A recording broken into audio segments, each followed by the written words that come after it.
Mesdames et messieurs, bonsoir. Le plaisir de vous retrouver en ce moment pour cette édition. Au sommaire, réception ce lundi à Beiti Salam du conseiller à la cour royale envoyé spécial du roi Salman Ben Abdelaziz par le président de l'Union des Comores, Azali Assoumani. Poursuite à Madagascar de la 11e édition des Jeux des îles de l'océan Indien avec une médaille d'or dans le domaine de la natation. Telles sont, mesdames et messieurs, les grandes lignes de ce journal. Le président de l'Union des Comores, Azali Assoumani, a reçu ce lundi au palais présidentiel du Beiti Salam le conseiller à la cour royale envoyé spécial du roi Salman Abdelaziz Al Saoud de l'Arabie saoudite. Ce diplomate saoudien est porteur des messages chef de l'État comorien relatifs au soutien de la candidature de cet État arabe de l'Expo qui aura lieu à Riyad en 2030. Il a été également question de renforcer les relations bilatérales. Le récit de Saïd Ibrahim. Il était 12h50 lorsque la délégation fut arrivée au palais de Beiti Salam avant de quitter à 13h28 vers l'aéroport. Le ministre des Affaires étrangères évoque un soutien de la candidature d'Arabie Saoudite à l'exposition. Il est question aujourd'hui, encore une fois, du soutien des Comores envers la candidature de l'Arabie Saoudite sur l'Expo 2030. Et aujourd'hui, nous sommes encore là pour réaffirmer notre engagement et notre soutien sans faille, notre soutien, mais aussi notre engagement derrière la candidature de l'Arabie Saoudite au niveau de l'Expo 2030. Et nous sommes là avec son Excellence qui était venue nous rendre visite et nous avons ensemble partagé cette vision, pourquoi l'expo en Arabie Saoudite, quels sont les bienfaits de cette exposition et nous nous sommes encore rendus compte que c'est une exposition qui va être utile pour le monde arabe, pour l'Afrique. En effet, sachant très bien que la relation diplomatique et les accords bilatéraux entre les deux pays, le Royaume d'Arabie Saoudite et l'Union des Comores, visent pour le développement des Comores. Les fruits de cette délégation s'annoncent promoteurs pour l'Afrique et le monde arabe.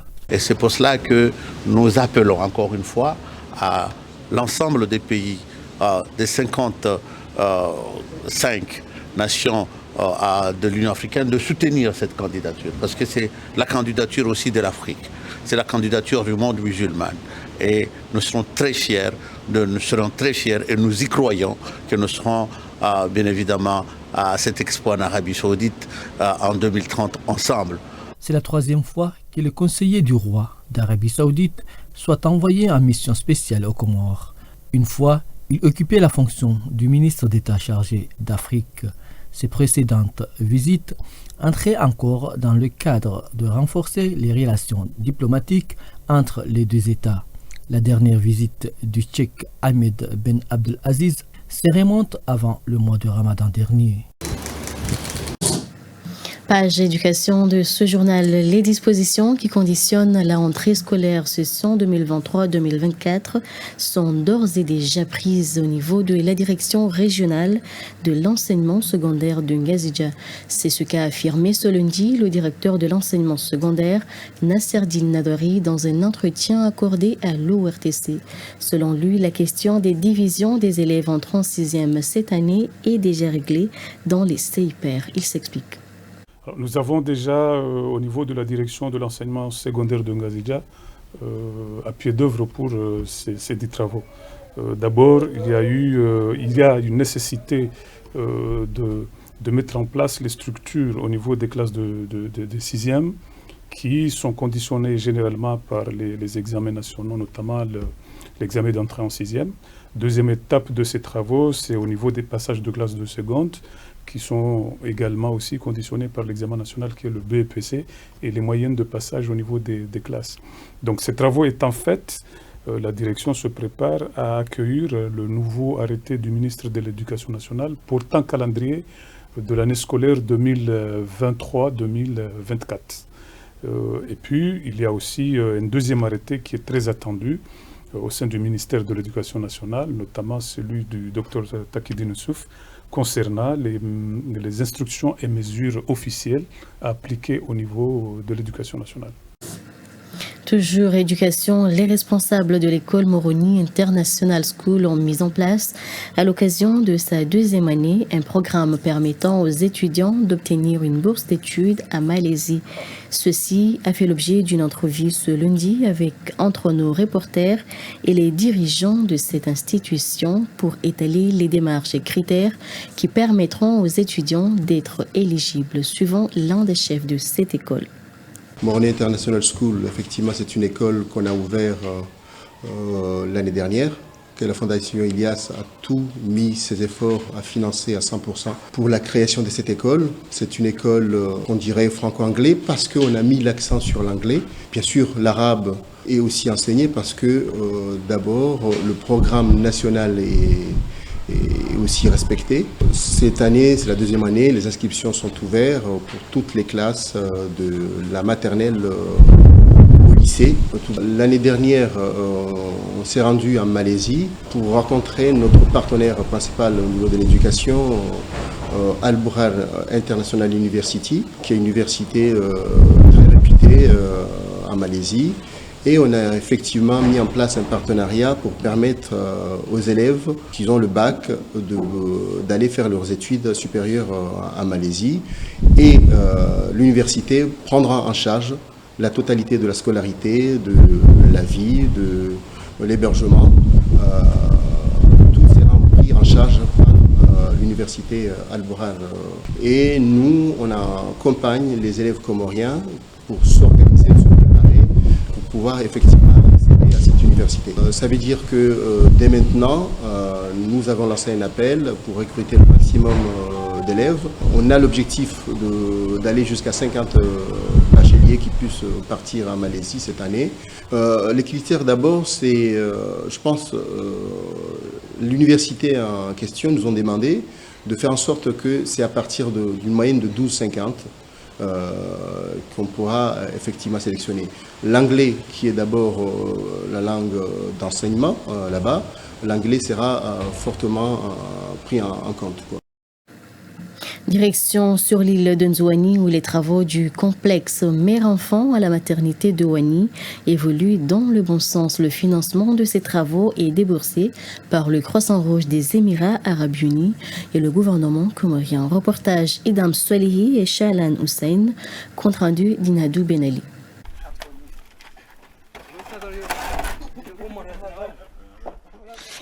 Débuté il y a approximativement 3 mois, 1 an est le délai donné à la société chargée des travaux pour finaliser la construction de cette institution sanitaire. C'est le Croissant Rouge arabe, à travers le ministère de la Santé, qui ont choisi de faire le complexe mère-enfant chez nous à Ouani. Donc, ils ont choisi les Chinois pour travailler. Donc, les travaux s'avancent très vite. Donc, d'ici le mois de mai 2024, je crois que tout devrait être fini. Espérons, Inch'Allah. Comme pour tout complexe mère-enfant, un service néonatal est construit. Un service qui a une importance capitale dans ce district, dans la mesure où des cas d'enfants prématurés sont trouvés fréquemment. Et dans une telle situation, les médecins sont obligés de transférer le nouveau-né à l'hôpital de Hombo pour les soins qu'il lui faut. Un risque à prendre, mais indispensable pour la survie des nouveau-nés. Par conséquent, les médecins du district sanitaire de Ouani remercient les initiateurs du projet. Je ne fais que remercier le ministère de la Santé et le Croissant Rouge aussi. Je les remercie de nous avoir donné le site de Ouani comme site pour... Sur le chantier, on a pu parler à un des travailleurs. Et selon ce dernier, le principal problème qu'ils rencontrent est la non-compréhension de la langue avec leurs employeurs chinois. Par ailleurs, un interprète permanent ne serait pas de refus. D'autres problèmes, qui ont d'ailleurs causé l'abandon du chantier de plusieurs travailleurs, sont également rencontrés. Et au sujet du naufrage survenu ces derniers jours, le consul général de l'Union des Comores au Maroc a accordé une visioconférence à l'ORTC pour montrer son inquiétude. Selon lui, 3 personnes sont décédées dans l'après-midi de ce dimanche sur 9 Comoriens qui se trouvaient à bord de l'embarcation de fortune qui a coulé au large de la Méditerranée. Le consul général Saïd Omar Saïd Hassan nous fait le point depuis le Maroc. Je vous informe que j'ai appris le 25 août dernier qu'il y a eu une embarcation où il y avait 58 migrants subsahariens. Et parmi ces migrants subsahariens, il y avait 9 Comoriens, dont 2 filles et 7 garçons. Cette embarcation, on m'a dit que c'est parti de Tantan, la ville de Tantan, qui est une province du Sahara marocain, et vers les îles Canaries, c'est-à-dire pour traverser l'Atlantique. À peu près, c'est 10 à 12 heures de la côte marocaine. Et depuis le vendredi soir, j'ai saisi les autorités marocaines de la province de Tantan, de Trafaya et de Laayoune pour les informer qu'il y a eu une embarcation qui est partie depuis le mardi matin, puisqu'en général, on prend les migrants, on les amène sur la côte, on les amène depuis le dimanche soir. Et c'est le mardi que l'embarcation a pris le départ pour les îles Canaries. Et ils m'ont confirmé qu'il y a des Comoriens, mais il y a une qui est déjà décédée. Et c'est à partir de ce matin qu'ils ont pu tout identifier en m'informant qu'il y a eu 2 décès, 2 hommes, 2 garçons, mais qui sont jetés en pleine mer. Et puis, c'est une défunte dont le corps se trouve dans la morgue de Laayoune. Et là, à ce moment-là, je suis parti, parce que j'ai demandé à ce qu'on les transfère à Laayoune. Je suis parti au centre de rétention avec mon assistant. On a pu les visiter. Ils sont très fatigués, épuisés, parce que 5 jours de mer, c'est pas évident. Et c'est là où j'ai pu confirmer qu'il y a eu 2 morts, 2 garçons, et une fille qui est décédée, qui se trouve dans la morgue, qui est transférée dans la morgue de l'hôpital Ben Mahdi de Laayoune. Comme annoncé dans notre titre, la 11e édition des Jeux des îles de l'océan Indien se poursuit à Madagascar. La journée paralympique organisée ce week-end avait mis aux prises des nageurs handicapés. Un Comorien, en la personne de Fahad Ahmed, a décroché la médaille d'or. Reportage de Zaylaï Mouassi et Ibrahim Kavavo, compte rendu de Azhar May. C'est une initiative du Conseil paralympique de l'océan Indien pour une inclusion sportive. Ceci démontre que les personnes en situation de handicap ont la capacité de jouer comme celles valides. Les baskets et les autres sports font partie de la vie active et intègrent tout le monde dans le milieu social. Alors l'objectif de cette journée est bien sûr d'inclure les personnes en situation de handicap dans tout ce qui est fait chez les valides, l'inclusion. Alors quand on parle de l'inclusion, c'est pas seulement dans le sport, c'est aussi dans la vie de tous les jours, dans le travail, dans les milieux sociaux, pour accéder à des informations, que ce soit en handicap physique, visuel et sensoriel et mental. Ce moment, c'est aussi de nous prouver que les femmes peuvent faire du sport et que il faut les encourager et il faut que les institutions aussi œuvrent de plus en plus et à démystifier tous ces tabous, toutes ces choses qu'on peut pas, qu'on nous met dans la tête et de dire que les femmes ne peuvent pas faire du sport, surtout en situation de handicap. On appelle ça quelque part l'inclusion. Cette journée paralympique démontre que la grande île développe toutes sortes de sports et elle n'a pas laissé personne indifférente. L'objectif de cette journée, c'est dans le but de promouvoir le développement sportif paralympique ici à Madagascar. Il y avait une coopération très enrichissante entre Madagascar Paralympique et l'ambassade de France. Donc il faut, dans le cadre de cet événement, il faut assurer la visibilité du sport paralympique à Madagascar. Effectivement, l'association sportive Madagascar Paralympique n'a pas les moyens d'assurer cet objectif de l'inclusion dans le sport paralympique, mais grâce à l'aide et le sponsor venant de l'ambassade de la France, on peut censurer un peu. Tous les membres du Conseil paralympique de l'océan Indien ont participé à l'ouverture de cette journée et les personnes en situation de handicap ont affiché une note de satisfaction de voir le développement d'un sport inclusif. Rappelons que le boxeur comorien Rajai Mohamed de la catégorie 60 kg s'est qualifié pour la finale en gagnant son combat par KO dès le premier round. Et en handisport, Santi Hassani a gagné en natation la médaille d'argent, mais la première médaille d'or a été décrochée par Fahad Ahmed. Et en international, en Grèce, des centaines de pompiers continuent de lutter contre les flammes qui font rage depuis 10 jours dans le pays. Aux États-Unis, un homme a tué 3 personnes noires par haine raciale avant de se suicider.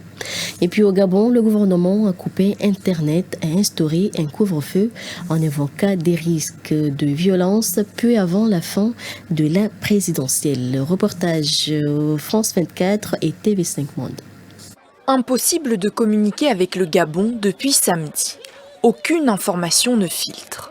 Le pays est sous cloche depuis le début du vote pour les élections présidentielles, législatives et locales. Le gouvernement a coupé Internet par crainte d'une propagation des appels à la violence de la part de l'opposition. Un couvre-feu a également été instauré de 19h à 6h du matin. Le gouvernement comprend que ces mesures puissent susciter des désagréments, mais elles sont prises dans l'intérêt supérieur de notre nation. Puissions-nous faire tous montre de responsabilité citoyenne afin qu'un retour à la normale puisse s'opérer dans les meilleurs délais. La stabilité, la paix et l'unité de notre pays sont des priorités absolues et nous devons tout faire pour les protéger. Au pouvoir depuis 14 ans, Ali Bongo, président sortant, brique son 3e mandat face à une opposition qui conteste le déroulement du scrutin et dénonce des fraudes. Pour cette journaliste camerounaise, la situation sur place est confuse. On voit le jour même des élections, ça a été un cafouillage sans nom. On a rarement vu un degré de désordre, des bureaux de vote qui n'étaient pas ouverts, des bulletins absents ou des bulletins présents de gens qui n'étaient pas candidats. Enfin, on a tout vu. Même si Ali Bongo est donné favori, pour l'instant, les résultats du scrutin ne sont toujours pas connus et aucune tendance n'a filtré. L'élection s'est déroulée sans observateurs, qu'ils soient africains ou européens. Aucun média international n'a non plus été autorisé. Cette habitante crie sa douleur. La haine raciale vient de frapper ce quartier de Jacksonville, en Floride. Samedi, un individu blanc, âgé d'une vingtaine d'années, surgit dans un magasin Dollar General. Équipé d'une veste tactique, d'un fusil d'assaut et d'un pistolet, il ouvre le feu, puis se suicide. 2 hommes et une femme noire sont tués. Des croix gammées figurent sur ses armes. Le tireur avait rédigé plusieurs manifestes, l'un à l'intention de ses parents, l'autre à l'intention des médias, et le dernier à l'intention des agents fédéraux. Certains passages de ces manifestes décrivaient l'idéologie haineuse et dégoûtante de l'auteur de la fusillade.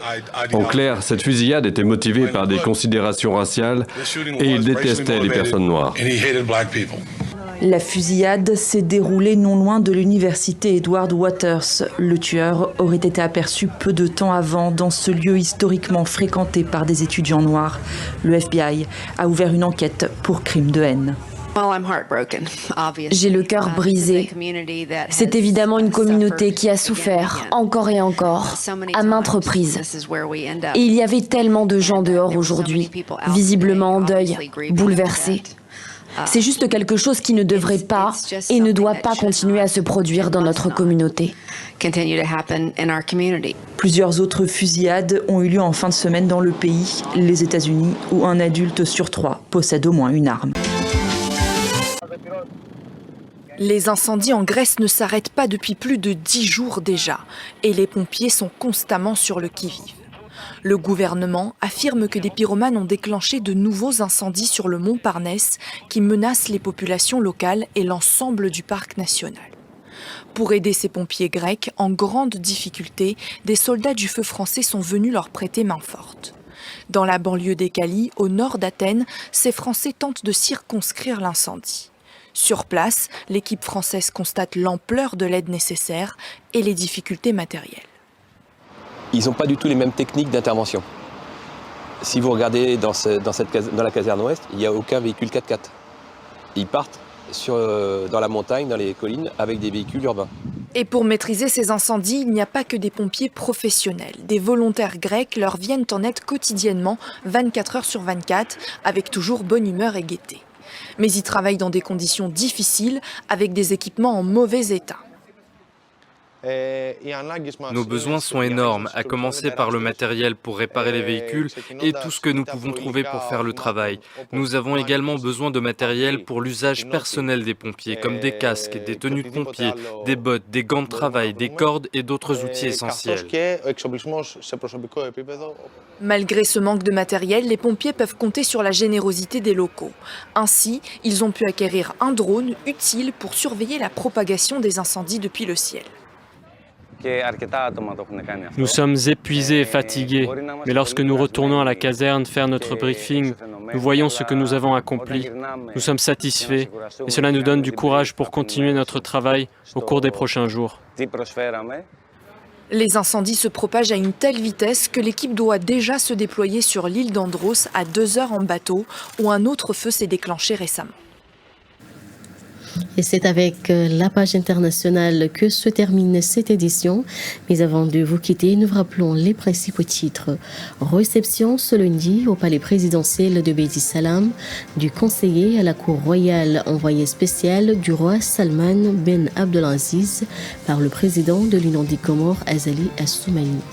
Poursuite à Madagascar de la 11e édition des Jeux des îles de l'océan Indien avec une médaille d'or dans le domaine de la natation.